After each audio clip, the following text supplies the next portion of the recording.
Cara, e aí a gente não chegou a comentar, e o Arboleda, hein? Porque assim, o Arboleda tá há uns 7 anos, né? Perguntou pro pior cara que você podia perguntar sobre isso. Por quê? Porque eu sou tratado como um hater do Arboleda. Ah, é? Porque eu falo há 9 anos que ele tinha que sair do São Paulo. Aí já tá tudo isso, 9 anos. Por aí, mais ou Ele menos. joga do Palmeiras? Esse é o primeiro motivo. Ah. Você acha que se ele tivesse feito isso e jogasse no Corinthians, o que você acha que aconteceria? Não tem como. Não.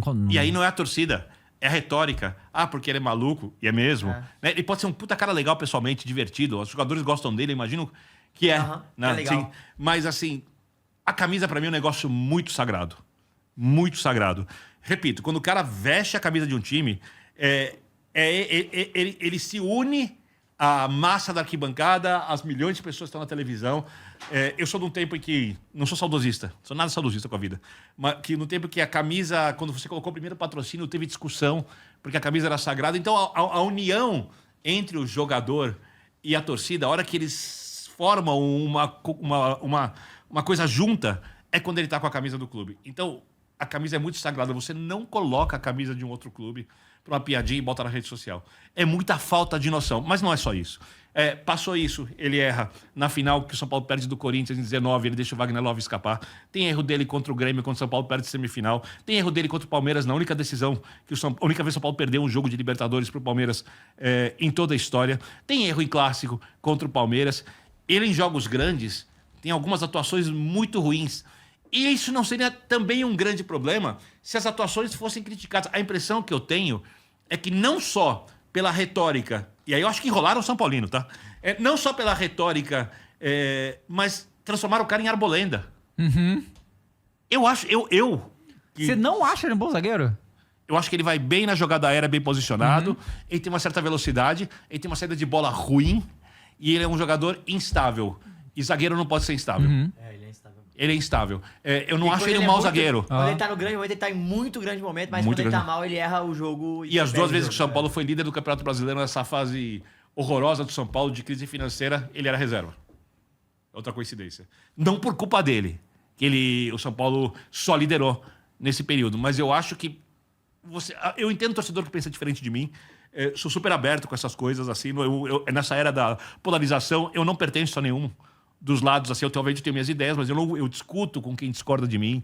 Eu gosto da resenha, estão vendo? Eu gosto de conversar. Eu gosto que discorda de mim. Eu não quero impor a minha realidade para as pessoas, mas eu não entendo realmente como um jogador que fez tudo isso foi tratado como Arbolenda. Ah, não, lenda eu concordo. Eu não consigo entender.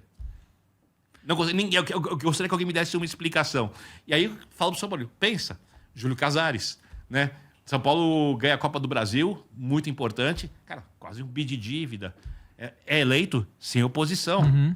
Elogiado. Eu não consigo entender. Quando o Cruzeiro começou a ganhar as Copas do Brasil, a gente falava na ESPN, tá estranho, a dívida tá aumentando, vai dar problema, vai ficar ruim ali. Ganhou 2 Copas do Brasil, 2 seguidas. Foi para a segunda divisão. Se não vira SAF, não sobe. Eu sei o que aconteceu lá internamente. Eu sou amigo do autor da lei da SAF. Uhum. Bem amigo, tá? E mais pessoas disseram, então eu conheço, não foi ele que me disse, mas outras pessoas me disseram que a SAF foi oferecida antes, o Cruzeiro não quis, depois o então presidente do Cruzeiro chamou porque falou assim, não tem outro jeito. Uhum. E aí venderam a SAF pro Ronaldo. Falaram que venderam barato. Não venderam barato. Outras pessoas olharam e saíram correndo. Porque a situação era calamitosa na parte financeira. Não tinha contrato. Então você não elogia a gestão. Você não tinha contrato. Você ganha o campeonato, essa é uma das grandes pegadinhas do futebol. Você pode fazer muita coisa errada e ganhar um campeonato. Mas você não vai competir como o Flamengo e Palmeiras constantemente pelos campeonatos, nem pelos pontos corridos. Pode eventualmente acontecer. O Mirassol, no passado, que fez muita coisa certa, conseguiu uma campanha muito acima de qualquer hipótese que a gente tinha antes, mas não vai manter. Para você ser 4º lugar do Campeonato Brasileiro constantemente, e não vou exigir isso do Mirassol, obviamente, você precisa ter dinheiro, você precisa de gestão, não dá para esperar. Então o futebol permite essas coisas. E não entendo porque algumas pessoas, dirigentes ou um Arboleda, foi tão elogiado e tratado como uma lenda do clube depois de tudo isso. Eu não entendo. Agora, não entendo menos ainda quando o São Paulo não trata. Mas respeito, obviamente, porque é uma maneira diferente da mídia. Mas agora, futebol. depois que isso aconteceu, você, assim, não sei se você tem essa informação ou algo do gênero, não volta mais. Não volta. Tá. Não volta. Eu acho que se o clube se der o respeito, não volta. Ah, mas aí, né? Aí é outra Aí é história. O clube tem que se dar o respeito. Mas São você Paulo tem acha se que dado vai- respeito nos últimos anos com essas Então, diretorias? essa diretoria é uma diretoria, obviamente, de transição. Aham. O São Paulo vai ter eleição no final do ano. Eu conheço bem a política do clube. Eu não sei ainda quem vão ser os candidatos. Eu não sei o que vai ser da ideia política do São Paulo. O São Paulo vai virar uma SAF. Os conselheiros Larino não larga o osso. Né? Mas poderia fazer uma SAF que recuperaria o São Paulo e transformaria o São Paulo. Mas, obviamente, gosto ou não gosto de SAF, essa é uma outra discussão. Só que algumas coisas eu acho que estão sendo mais legais depois da saída do Casares. Por exemplo, Marcos Antônio, proposta do Flamengo. Sim. A diretoria anterior venderia por metade do dinheiro que foi oferecido. Essa colocou o clube no seu lugar. Pode sair? Pode sair no meio do ano.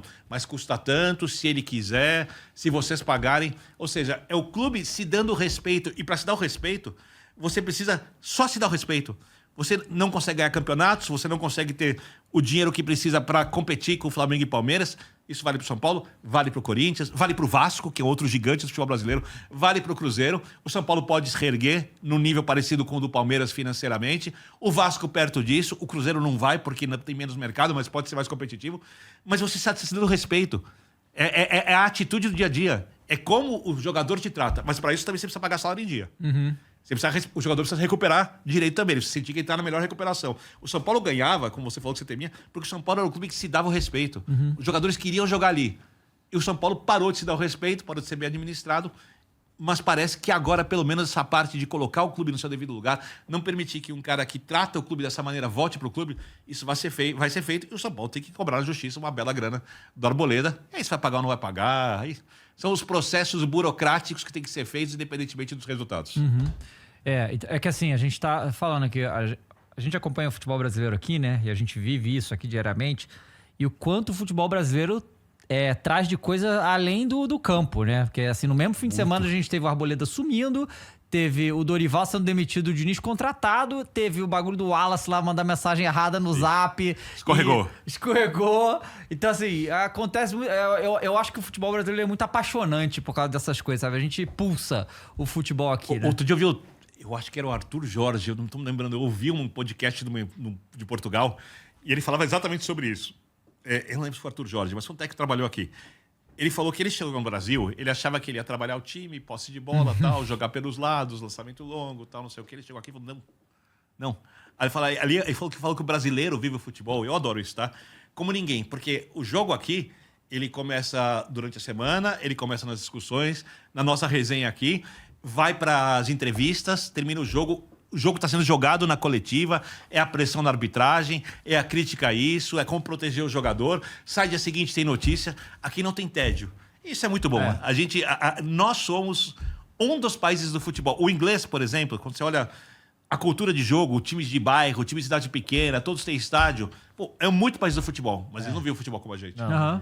E eu acho que o futebol, se você sobreviver, se você não for um hater de rede social, melhora muito a sua vida. Torna a vida mais leve.